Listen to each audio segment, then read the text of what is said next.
ఇది కదా ఆఫర్ అంటే ఇప్పుడు ఎంత కొంటే అంత free VRA fine silver jewellery Jubilee Hills check post Hyderabad.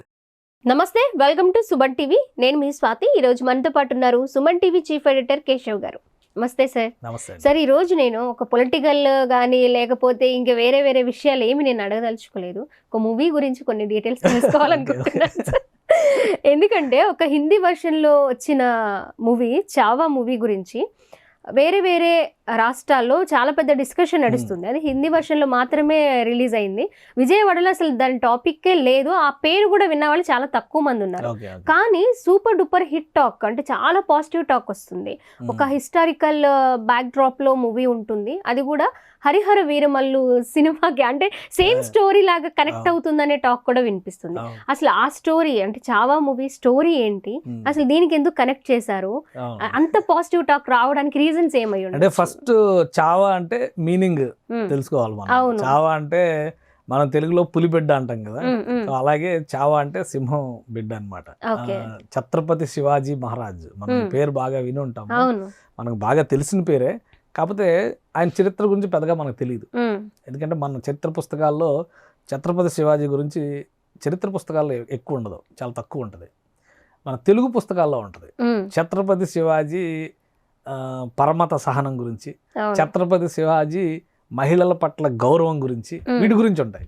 ఎందుకంటే మన కవులు చాలా మంది రాశారు, అట్లాంటివి పెడతారు. కానీ ఛత్రపతి శివాజీ క్షాత్రం గురించి మాత్రం ఎక్కడ చెప్పరు. ఆయన ఎలా పోరాడాడు, ఏ విధంగా ఎదురు నిలబడ్డాడు, ఆ విషయాలు ఎక్కడ చెప్పరు. అది ఛత్రపతి శివాజీకి దక్కిన గౌరవం. మరి ఛత్రపతి శివాజీ కొడుకు ఏం గౌరవం దక్కింది, ఆయన పేరు కూడా మనకు తెలియదు. అది మనం ఇచ్చినటువంటి గౌరవం. సో అది మొదటిసారిగా చావా సినిమా ద్వారా ఛత్రపతి సంభాజీ మహారాజ్, శివాజీ కొడుకు, ఆ సినిమాలో ఆయన జీవిత చరిత్రను ఆవిష్కరించేటువంటి ప్రయత్నం జరిగింది. వాస్తవానికి నేను కూడా చాలా కాలం క్రితం ఒక పుస్తకం చదివాను. ఆయన గురించి చదివినటువంటి క్రమంలో ఇది నిజమా అతిశయోక్త అనిపించి నేను ఒక డైలమాలో ఉన్నా. కానీ సినిమాలో ప్రజెంట్ చేసినటువంటి సినిమాలో చూపించింది చాలా తక్కువ. ఎందుకంటే ఆయన చాలా క్రూరంగా, అత్యంత కర్కశంగా చంపారు. ఇంకోటి, మన దేశ చరిత్రలో ఏ రాజు అయినా కానీ స్థానిక రాజు అంటే మన రాజు ఎవరైనా ఓడిపోయారంటే కేవలం నమ్మక ద్రోహం, ఇది ఒక్కటే కారణం. నమ్మక ద్రోహం, అవినీతి, ఈ రెండింటి వల్లనే ప్రతి రాజు ఈ దేశంలో సంహరించబడ్డాడు. బ్రిటిష్ వాడు ఓడించినటువంటి యుద్ధాల్లో ఓడిపోయిన మహారాజులు కూడా కేవలం నమ్మక ద్రోహం వలన ఓడిపోయారు. వేరే ఏ కారణాలు లేవు. నమ్మక ద్రోహం, అవినీతి అంటే అత్యాశ, వాడికి లంచగొండితనాన్ని అలవాటు చేసి దోచుకున్నటువంటి సంస్కృతి అది. ఈ చావా సినిమాలో ఏంటంటే డిఫరెంట్ సబ్జెక్టు. సినిమా స్టార్టింగ్ నుంచే చూస్తే ఛత్రపతి శివాజీ మహారాజ్ చనిపోవడం, అప్పటి వరకు మొఘల్ సామ్రాజ్యానికి, మనం మొఘల్ సామ్రాజ్యం అనగానే ఇండియా మొత్తం పరిపాలించారు. మొఘల్ సామ్రాజ్యం పరిపాలించింది ఢిల్లీ సల్తనత్, అంటే ఢిల్లీ సింహాసనాన్ని పరిధిలో ఉన్నటువంటి కొన్ని ప్రాంతాలని. మొదటి రాజులు పరిపాలించింది, అక్బర్ పరిపాలించింది. వీళ్ళందరికంటే ఎక్కువ పరిపాలించిన వాడు అంటే అశోక్ చక్రవర్తి. కానీ అశోక్ చక్రవర్తి గురించి మనం ఎక్కువ చెప్పాం. మనం ఏం చెప్తామంటే అశోకుడు రోడ్ల పక్కన చెట్లు నాటించను, బౌద్ధ మతాన్ని ప్రోత్సహించను, ఇవి మాత్రమే. అదంతా వేరు. కానీ ఇక్కడికి వచ్చేసరికి ఏమవుతుందంటే మధ్యలో ఉన్నటువంటి మరాఠా రాజ్యం మొఘల్ సింహాసనంలో పీక్ స్టేజ్ చూసింది ఔరంగజేబు హయాంలో. ఔరంగజేబు అక్బర్ ది గ్రేట్ అని చెప్పినా కానీ అక్బర్ ఎందుకు గ్రేట్ అని మనం చెప్తామంటే, చరిత్ర రాసిన ప్రతి ఒక్కడు కూడా ఖచ్చితంగా విజేత. ఎందుకంటే శ్రీశ్రీ గారు చెప్పినట్టుగా నరహంతలు దరాధిపతులే చరిత్రమును ప్రసిద్ధికి ఎక్కిరి అని ప్రతి ఒక్కడు హంతకుడి కిందే చూడాలి ఒక కోణంలో చూస్తే. ఇంకో కోణంలో చూస్తే వాళ్ళు రాజ్యాన్ని పరిరక్షకులుగా కనిపిస్తారు. అక్బర్ లాంటి వాళ్ళు ఏంటంటే కొంత ఇండియాలో అంటే హిందుస్థాన్ని పరిపాలించాలంటే ఇక్కడ మతాన్ని, సంస్కృతిని, సంస్కారాన్ని, భాషని మనం అలవాటు చేసుకోవాలి, అర్థం చేసుకోవాలి. అందుకే ఉర్దూ పుట్టింది. అటు పార్సీ, ఇటు హిందీ కలిసిన తర్వాత ఉర్దూ పుట్టింది. అంటే ఒక భాషల సంగమం తయారైంది, మతాల సంగమం, సంస్కృతుల సంగమం తయారైంది. కానీ ఔరంగజేబు మొఘల్ చక్రవర్తులందరిలో మోస్ట్ నొటోరియస్ క్రిమినల్. కానీ ఇది చరిత్రలో మనం చెప్పం. ఎందుకంటే అతనికి ఉన్న ఒకే ఒక్క పాజిటివ్ ఇదేంటంటే, అతను తన కుటుంబ పోషణ కోసం టోపీలు అల్లి వాటిని అమ్మి దాని ద్వారా తన కుటుంబాన్ని పోషించుకున్నారని మాత్రం ఒక ఆధారం ఉంది. ఈ సినిమాలో అది కూడా చూపించాడు. అతను సింహాసనం పైన గురించి చాలా మందికి అర్థం కాకపోయి ఉండొచ్చు. అతను అల్లుతూ ఉంటాడు, ఏం అల్లుతున్నాడు అనేది అర్థం కాదు. టోపీలు అల్లి వాటిని అమ్మి స్టోరీ తెలుస్తుంది. సో అంటే అంత హిస్టారికల్ గా దాని బ్యాక్ డ్రాప్ ని అంత జాగ్రత్తగా లక్ష్మణ్ ఊటేకర్ డైరెక్టర్ అంత జాగ్రత్తగా దానిలో ఎస్టాబ్లిష్ చేసుకుంటూ వచ్చాడు. ప్లస్ ఔరంగజేబు ఏమి మహాక్రూరుడు లాగా ఆవేశాలు ఇది చేసేది ఉండదు. చాలా సింపుల్ గా అతను చేయాలనుకున్న యాక్టర్ కూడా అక్షయ్ ఖన్నా అద్భుతమైనటువంటి యాక్షన్ చేశాడు ఆ సీన్. ఎందుకంటే అప్పటికప్పుడు చాలా ఏజ్డ్ పర్సనాలిటీగా కనపడాలి, దాన్ని అద్భుతంగా ప్రజెంట్ చేశారు.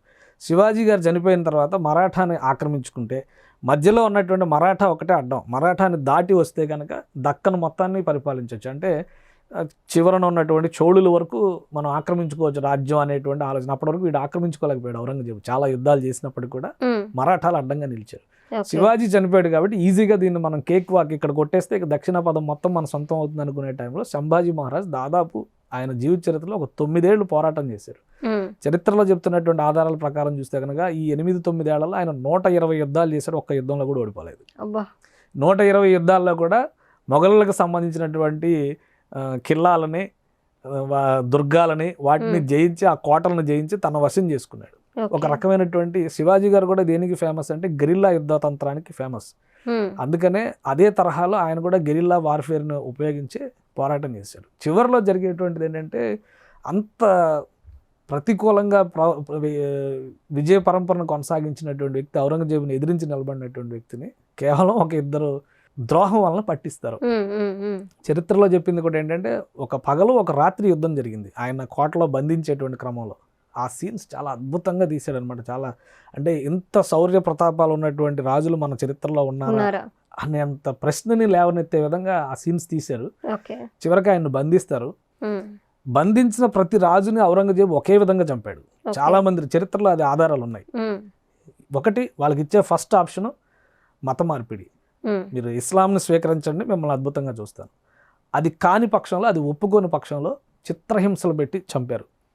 వాస్తవానికి ఈ సినిమాలో చూపించిన సన్నివేశాలు ఏంటంటే ఆయన్ని గొలుసులతో బంధించి, కొట్టి, హింసించి, గోళ్ళు తీసేసి, నాలుగు కత్తిరించి చంపినట్టుగా. ఇలాంటివే రీసెంట్ గా రిలీజ్ అయిన రజాకార్ మూవీలో కూడా కొన్ని సీన్స్ అలా. రజాకార్ లో పర్ఫెక్షనిజం లేదు, కథ ఏం చెప్పాలనుకున్నారో క్లారిటీ లేదు. దానిలో ఓన్లీ ఒక లైన్, ఒక రజాకారుడు ఒక విలన్ గా చూపించాలన్న ఒక తంత్రం తప్పితే అందులో వేరే ఆలోచన లేదు. ఎప్పుడైనా కానీ కథను ఎస్టాబ్లిష్ చేసేటువంటి విధానంలో దర్శకుడు తీసుకోవాల్సినటువంటి మౌలిక సూత్రం ఏంటంటే నువ్వు చెబుతున్నది నిజం అనేది నమ్మాలంటే నువ్వు చెబుతున్న దానికి ప్రతిదానికి ఒక ఆధారం కనబడాలి. అది లేదు. రజాకార్ సినిమాలో నిజంగా జరిగిన ఆ ఘటనలు, కానీ ఆ ఘటనల్ని గుదిగుచ్చేటువంటి క్రమంలో, స్క్రీన్ ప్లే రాసుకునేటువంటి క్రమంలోనే జాగ్రత్త. ఇప్పుడు ఏది జరగలేదు కదా. RRR సినిమాలో అల్లూరి సీతారామరాజు, కొమరం భీము కలిశారంటే ఎవరు నమ్మడానికి ఆస్కారం లేదు. కానీ ప్రతి సన్నివేశం ఎంత జాగ్రత్తగా పిక్చరైజ్ చేశారు. కలిసి ఉంటే ఇది జరగొచ్చు అనేటువంటి ఒక నమ్మకాన్ని తీసుకొచ్చారు. అదే స్క్రీన్ ప్లే గొప్పతనం. అందులో అది లోపించింది. ఇందులో మాత్రం అది చాలా పర్ఫెక్ట్గా తీశారు. కానీ వాస్తవానికి చెప్తున్నటువంటి దానిలో 40 రోజులు చిత్రహింసలు చేసి ఆయన చంపారు. రోజుకు ఒక 1000 చొప్పున కత్తిరించి చాలా దుర్మార్గంగా, చివరికి చంపేసిన తర్వాత కూడా ముక్కలుగా నరికి ఆయన శరీరం మాంసం ముద్దల్ని కుక్కలకు వేశాడు ఔరంగజేబు అని చెప్పని కూడా చెప్పారు. ఎప్పుడైతే ఆయన ఇంకా గొప్ప విషయం ఏంటంటే సంభాజీ మహారాజు చనిపోవడం ఒక ఎత్తు అయితే, సంభాజీ మహారాజుతో పాటు పోరాడినటువంటి ఒక కవి ఉంటాడు. ఆ కవి చెప్పేటువంటి కవిత్వం సినిమాలో క్లైమాక్స్ సీన్స్ అసలు ఎంత ఎక్స్ట్రాడినరీ లెవెల్కి వెళ్తాయంటే, వీళ్ళిద్దరి మధ్య ఒక సన్నివేశం జరుగుతుంది. ఫస్ట్ నువ్వు కవిత్వంలో నిన్ను ఎదురు కొట్టేవాడు లేడు అని చెప్పనంటే, నేను కవిత్వంలో ఓటమి ఎరుగని వీరుడిని, నువ్వు కథన రంగంలో ఓటమి ఎరుగని వీరుడివి. మహారాజా, ఏదో ఒక రోజు కథన రంగమే కాదు కవన రంగంలో కూడా నువ్వు విజృంభిస్తావు. ఆ రోజు నేను తల ఉంచుతాను, నా తల నీ పాదాల చెంత ఉంటుంది. నీ కోరిక మేరకు దేశం కోసం నా తలను కూడా నేను అర్పిస్తాను. కవిత చెప్తాడు ఆయన, హిందీలో చెప్తాడు. అది చాలా బాగా రాశాడు అది కవిత్వం.